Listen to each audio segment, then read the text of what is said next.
bukan.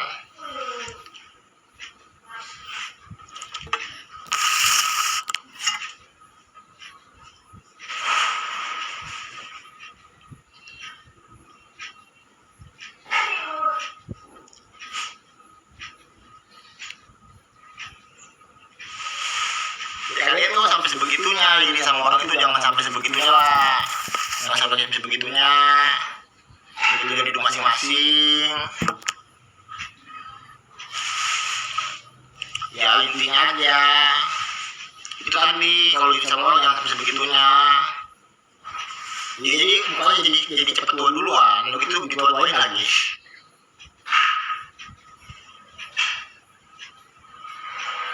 Tujuan hidup saya punya apa namanya, nulis sajak juga, masih sajak juga, nggak tahu namanya apa.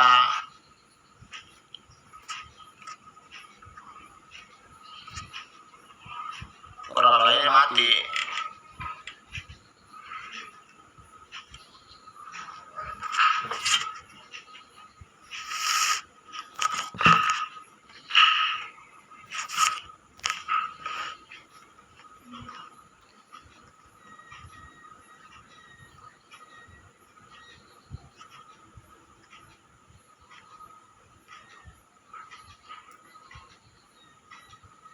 Berkah.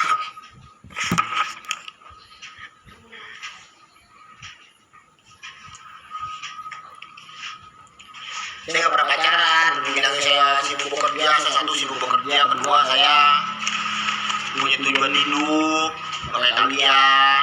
Saya itu bahagianya itu dengan hasil jerih payah saya sendiri, hasil bekerja di jalan yang baik. Itu intinya, wawasan saya itu luas, karena hidup saya penuh dengan perjuangan. Itu intinya. Makanya laki-laki yang mampu menjinakkan burung walet laut nggak ada, cuma satu doang. Ada juga, cuma jarang.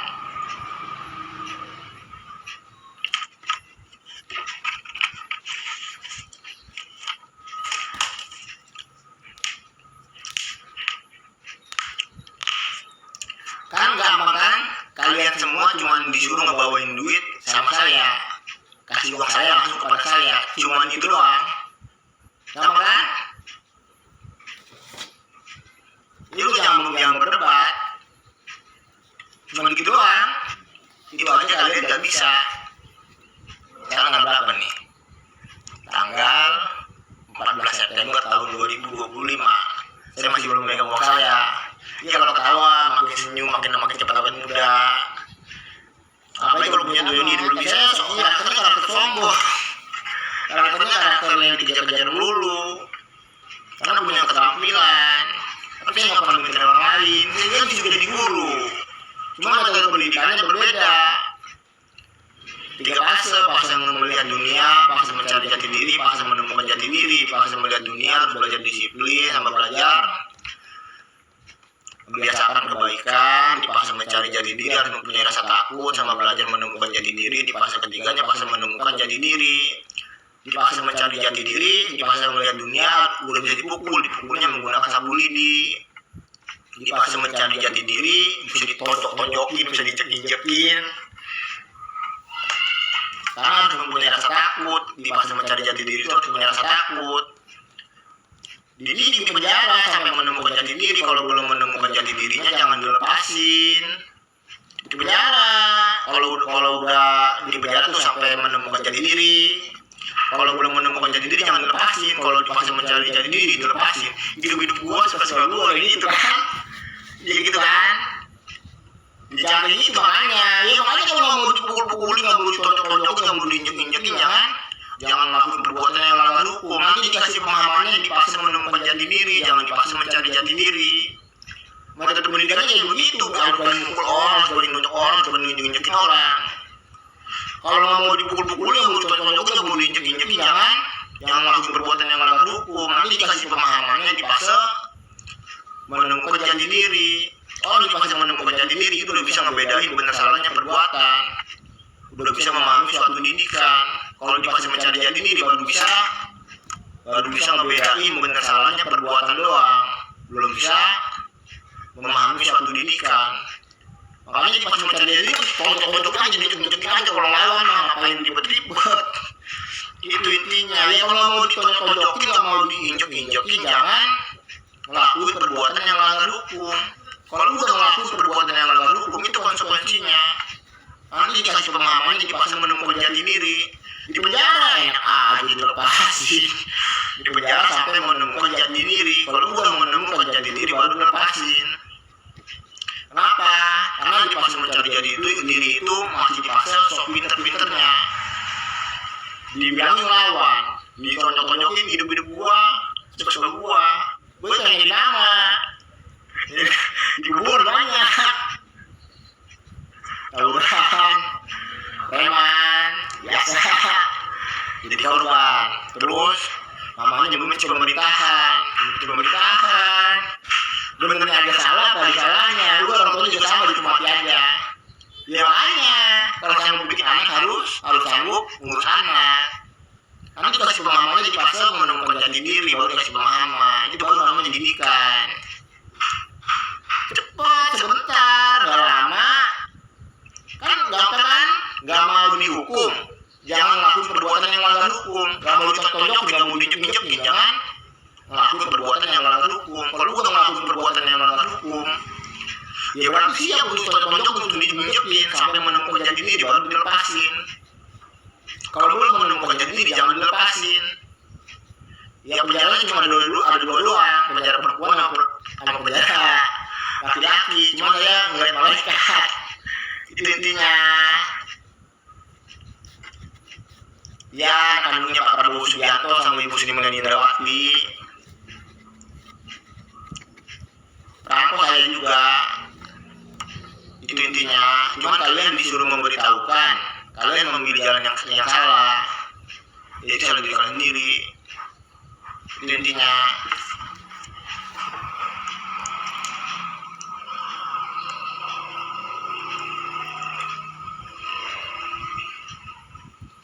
Kalau nggak pakai itu nanti kuotanya habis lagi. Saya lagi tulis aja nih, di saat sepi berarti ada waktu untuk memikirkan orang yang dipikirin, yang saya pikirin. Walaupun saya nggak tahu dia mikirin siapa, seenggaknya saya masih bisa tersenyum di saat memikirkan orang yang saya sayangin. Walaupun kamu jauh, tapi kamu itu seperti sebuah ingatan, sangat sulit untuk dilupakan. Yang melawan sama-sama orang besar, atau yang lebih besar, atau orang besar yang bersatu untuk melawan orang besar yang lain. Nah, tapi yang jelas begini, Pak Jokowi itu kan kalau dilihat siapa saja yang berkelindahan bersamanya itu bisa dikategorikan 3, Mbak Andi Kumala, Mas Philip. Pertama, orang-orang yang tidak puas dengan kinerja Pak Jokowi 2 periode, itu berkelindahan di situ. Yang kedua, orang-orang yang kemarin Pilpres istilahnya belum menerima sepenuhnya kekalahannya. Atau yang ketiga bisa juga yang berkelindahan dengan 2029. Karena kan Pak Jokowi, Mas Gibran ini kan punya narasi besar di 2029 untuk apakah bersama dengan kekuasaan atau berpisah dengan kekuasaan. Isu ini sedikit banyak bisa membuat delegitimasi reputasi Pak Jokowi, Mas Gibran, keluarga Solo ketika terus-menerus diekspos. Nah, bobot ini yang saya kira susah untuk tidak mengaitkan dengan politik. Dan Pak Jokowi merasakan itu, sekuennya kan terus-menerus. 4 tahun terus terjadi isu ini.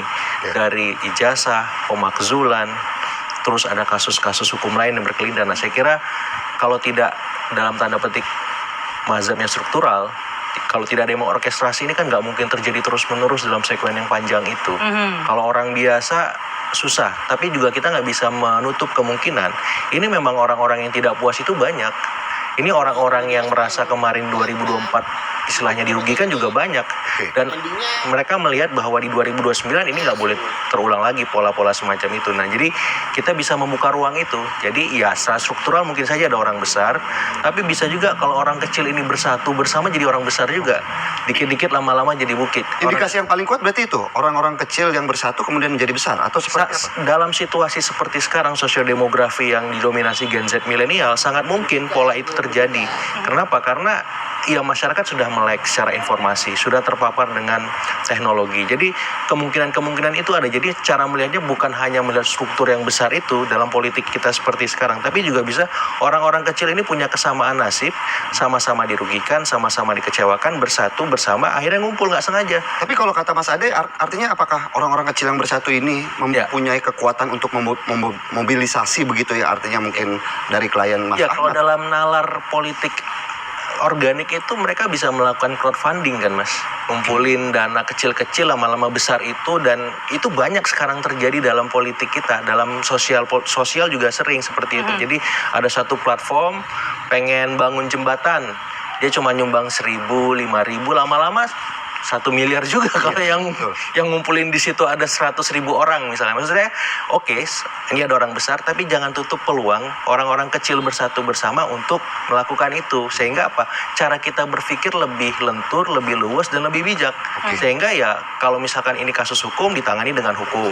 Kalau ini arahannya politik, dihadapi dengan politik. Nah, kalau membuka semua arena ya silakan aja hadapi itu, tapi kan konsekuensinya besar. Energinya, waktunya, budgetnya, dan seterusnya. Dan saya kira itu kembali ke Pak Jokowi dan keluarga seperti itu. Tapi Mas Agung, terkadang tuh kasus hukum yang kental dengan aroma politik lebih besar dampaknya daripada kasus itu sendiri. Kira-kira dampak apa sih yang diharapkan? Ya, kalau saya melihat ini kan tujuan antara sebenarnya. Tujuan strategisnya pertama ya tadi ada mendelegitimasi keluarga Solo. Ya suka atau tidak, Jokowi efek itu kan masih berefek. Kalau terus-menerus diserang, ini efek endorse-nya di 2029 akan melemah. Satu. Yang kedua, ya suka atau tidak, kalau Mas Gibran-nya nggak terlalu seksi secara elektoral, akan sangat susah bagi Pak Prabowo untuk mengajak lagi Mas Gibran ataupun keluarga Solo untuk terlibat di 2029.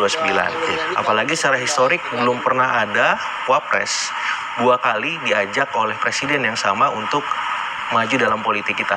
Nah, itu kan tantangan besar buat Mas Gibran dan Pak Jokowi keluarga, gimana caranya supaya Mas Gibran ini menarik dan dilibatkan lagi di 2029.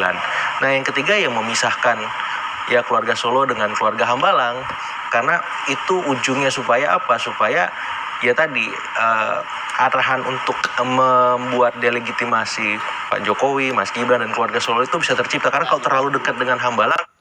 Poin pentingnya di sini dicatat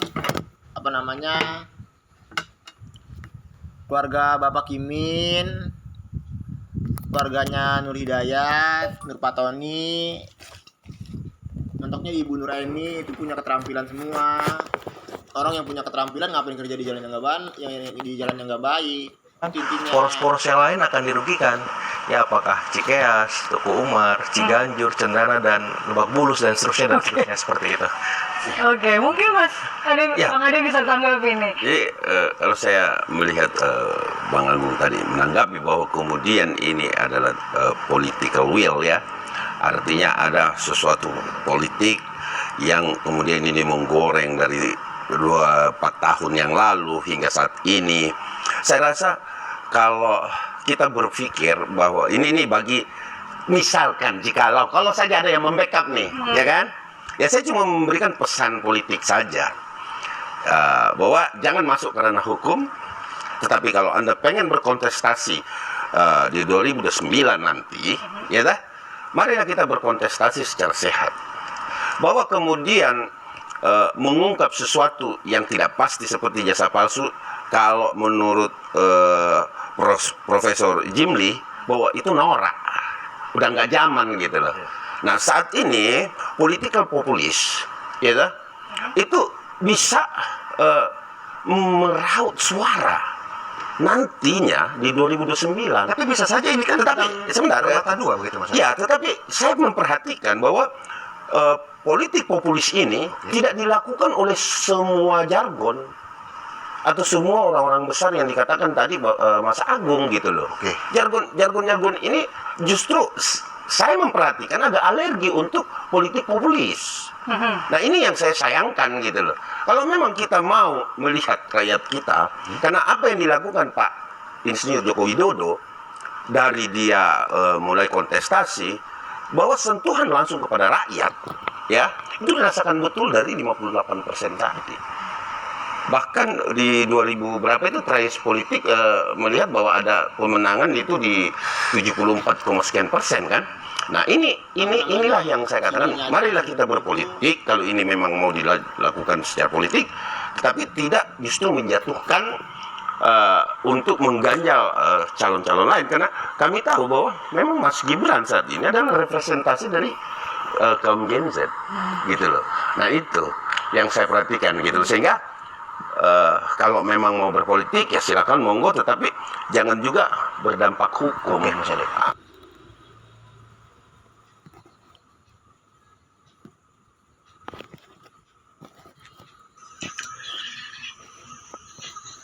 Yang nggak boleh dipelajari,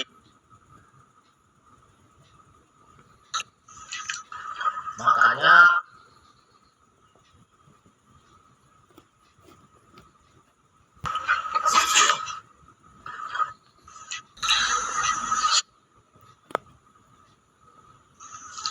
guru yang paling baik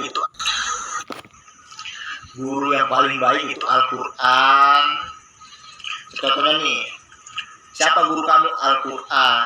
Al-Quran nggak mungkin salah, tapi kalau punya guru kamu siapa? Udah tahu salah kok masih dilakuin. Tapi kalau gurunya Al-Quran nggak mungkin salah.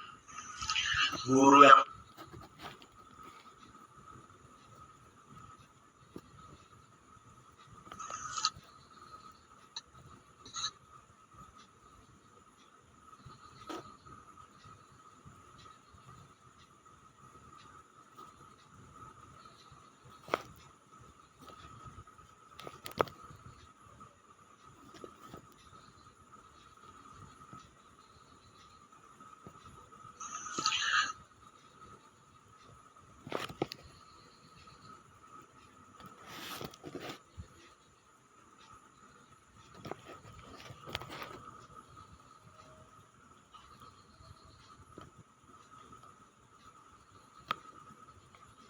sinyal bagus.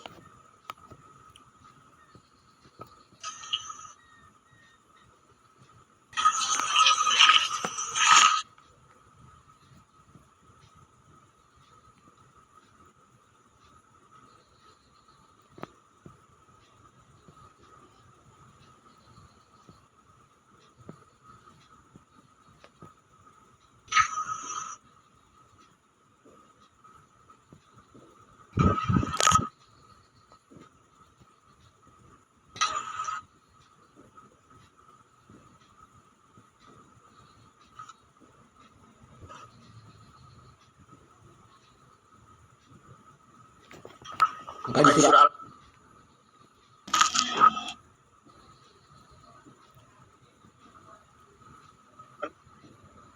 Kenapa?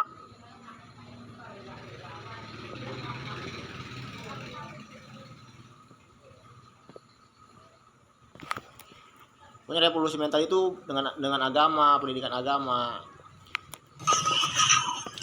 Nih, pemerintah itu lagi ngelakuin revolusi mental. Revolusi mental itu bisa terwujudnya dengan apa? Dengan pendidikan agama apa aja. Pertamanya Islam aliran Al-Quran, yang keduanya Hindu aliran Al-Quran, Buddha aliran Al-Quran, yang ketiganya Buddha aliran Al-Quran.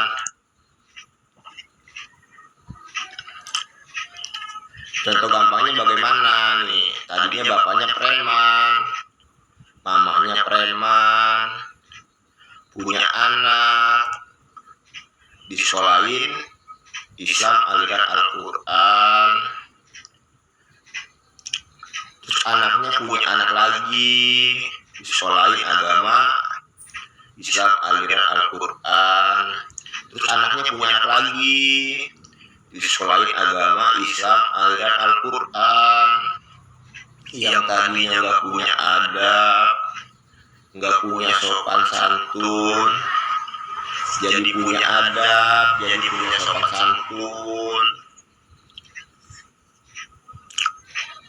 Jadi revolusi mental itu bisa terwujud dengan apa? Dengan pendidikan agama, Islam aliran Al-Quran. Kalau udah masuk Islam aliran Al-Quran, baru boleh pindah agama. Pindah agama maksudnya boleh belajar ke Buddha aliran Al-Quran atau Hindu aliran Al-Quran untuk menjaga tradisi. Itu intinya. Jangan ke yang lainnya, nanti malah makin parah. Tanya patung lagi. Orang belajar agama itu di usia 3 sampai 6 tahun aja udah pinter. Di usia 3 sampai 6 tahun udah pinter. Kalau belajar agama mah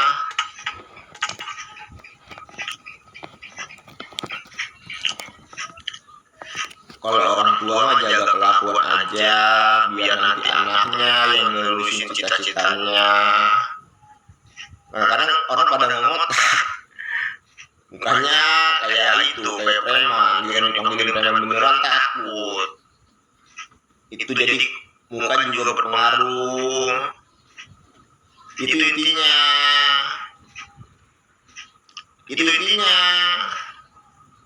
Orang jadi takut jadinya. Jadi poin penting itu di situ.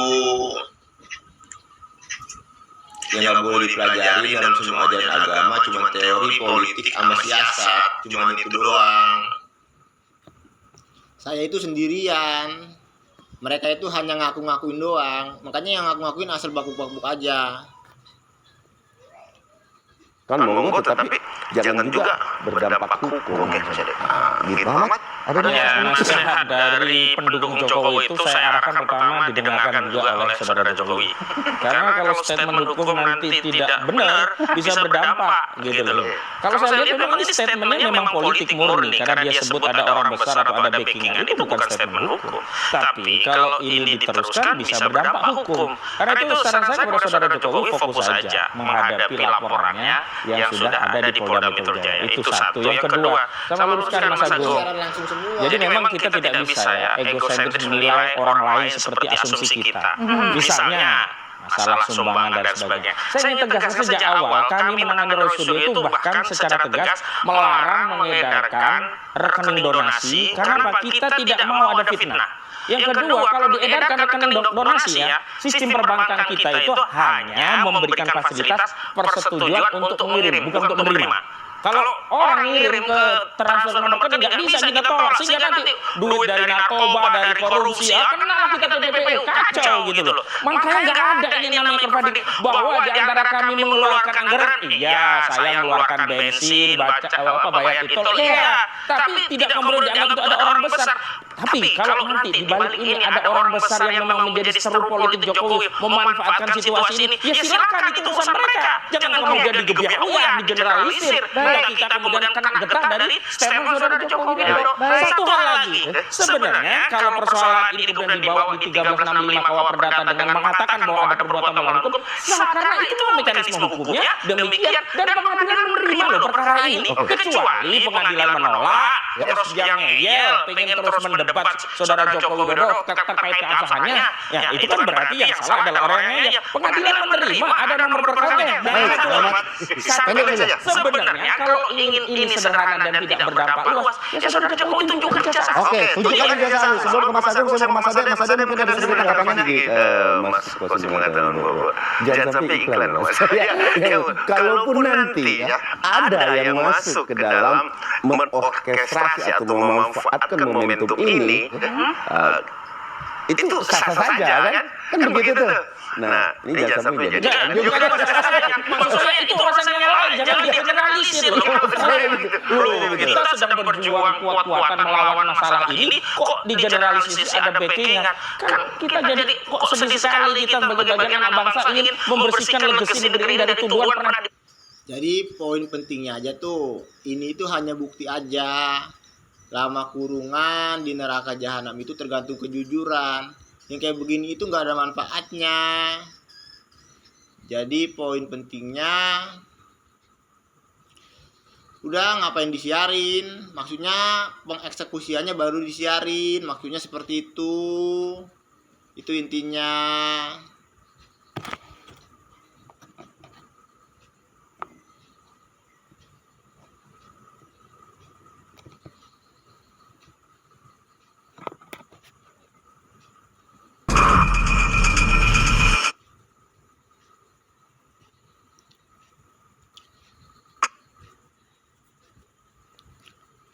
Gitu loh.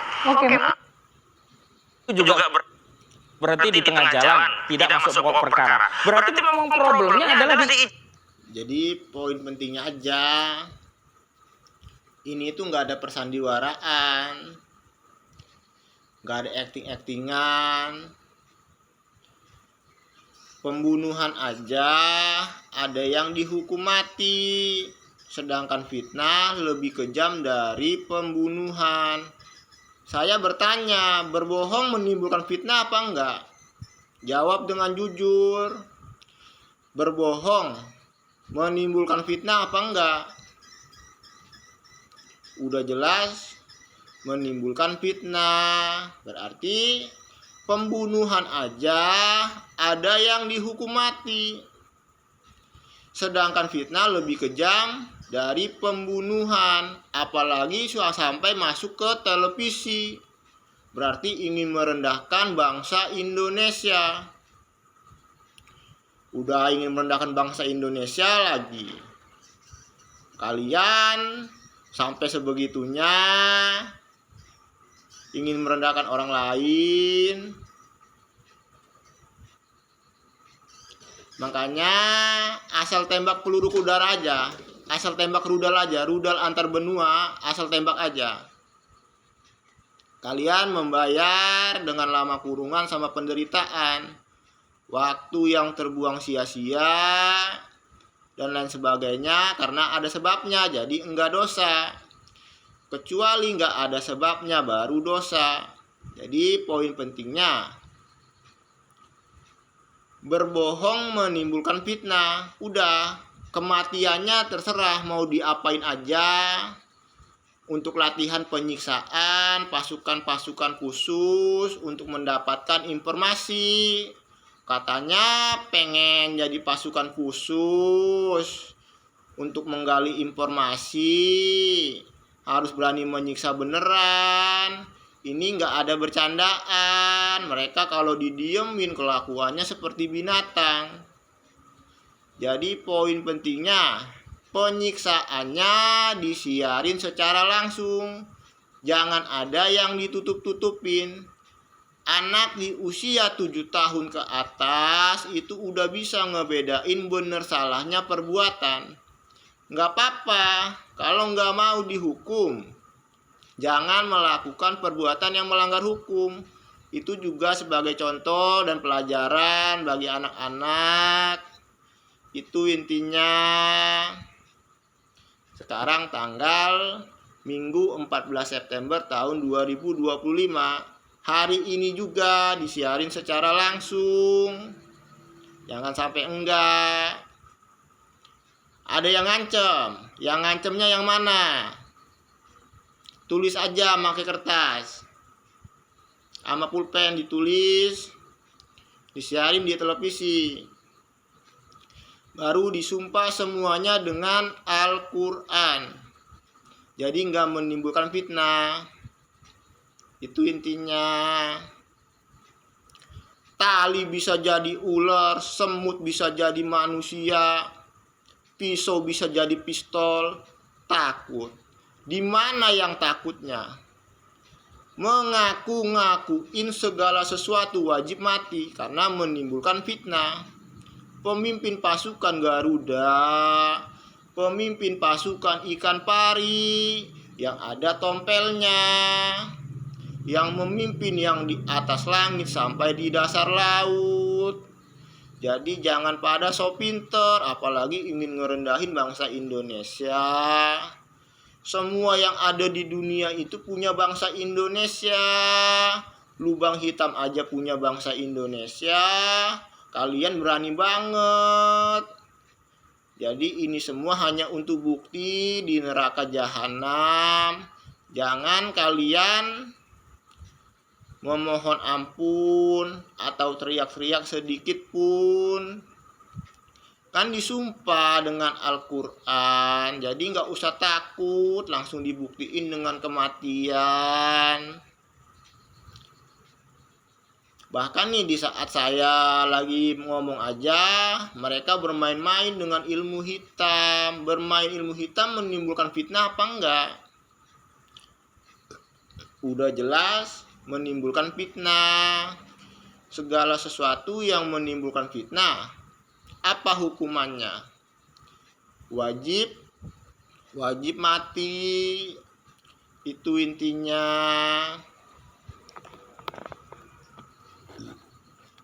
Jadi poin pentingnya tuh dicatat. Poin pentingnya dicatat. Saya itu Nabi Muhammad. Nama Muhammad itu singkatan dari membawa peringatan di hari kiamat. Makanya kalau di dalam rukun iman ada yang namanya percaya kepada hari kiamat. Kenapa ada yang namanya percaya kepada hari kiamat? Karena bumi itu nggak bakalan hancur-hancur. Makanya hari kiamat hanya dipercayain. Jadi intinya aja, orang masuk neraka jahanam mencari syafaat yang ada tompelnya doang. Kalian nggak ada kata maaf sama sekali, nggak ada kata ampun sama sekali. Ya disiarin, ini neraka jahanam yang dijanjikan kepada kalian. Ya, poin pentingnya di dalam Al-Quran itu ada suatu kaum yang ditangguhkan kematiannya sampai hari kiamat. Hari perhitungan itu 1440 Hijriah. Jadi yang saya bilang desiliun, kuadriliun,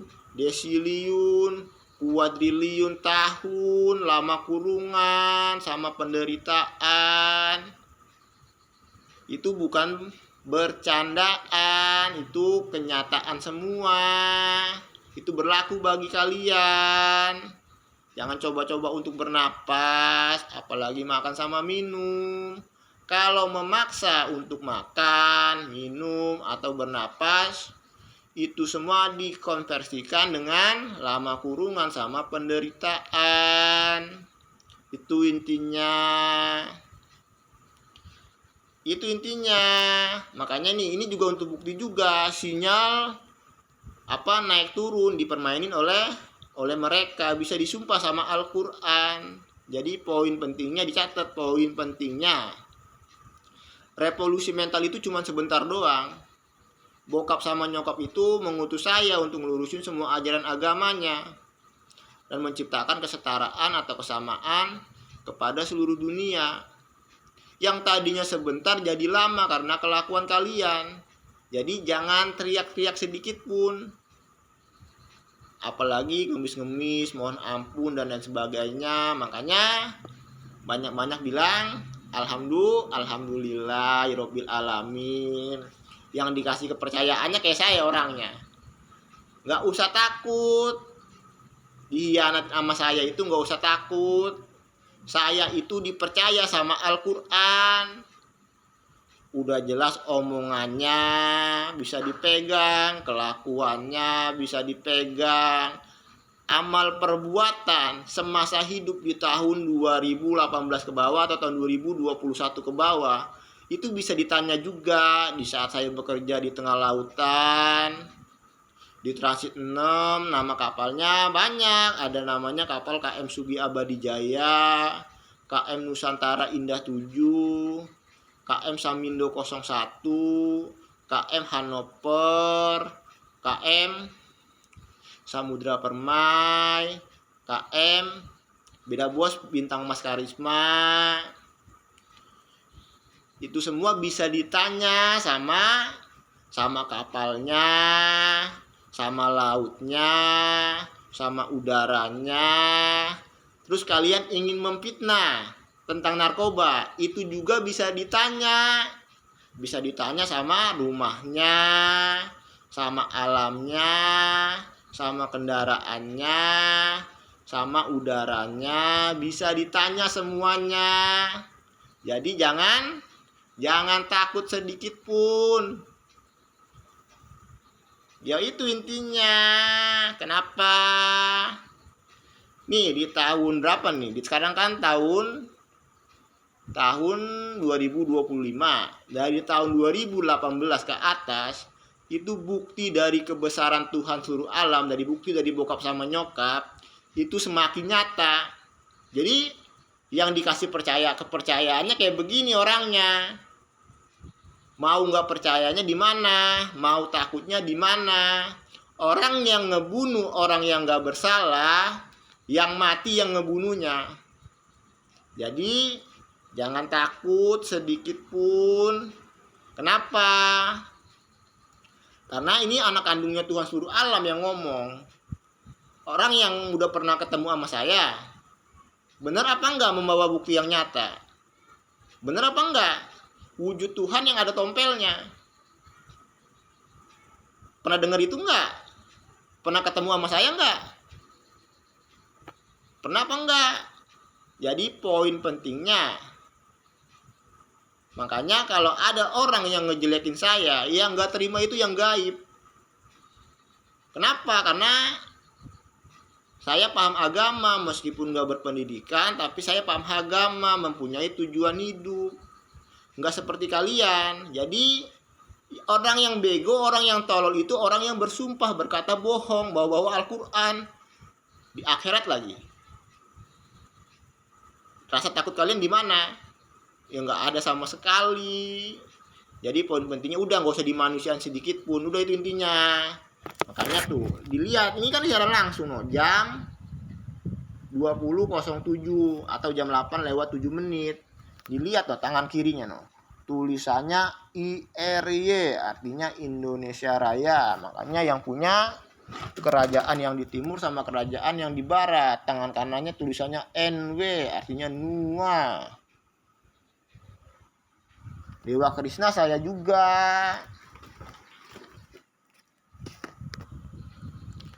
Ya, poin pentingnya neraka jahanam yang diceritain itu berlaku bagi kalian. Berpegangnya ke Al-Quran aja. Gampangnya seperti ini. Panasnya matahari, dirasain panasnya matahari. Beneran atau bohongan? Panasnya matahari. Beneran? Ya beneran dong. Berarti neraka jahanam yang diceritain, yang dikisahin, yang didakwain, yang diperingatin, bohongan. Ya kagak bohongan, semuanya beneran. Itu intinya. Disambung lagi. Love you semuanya.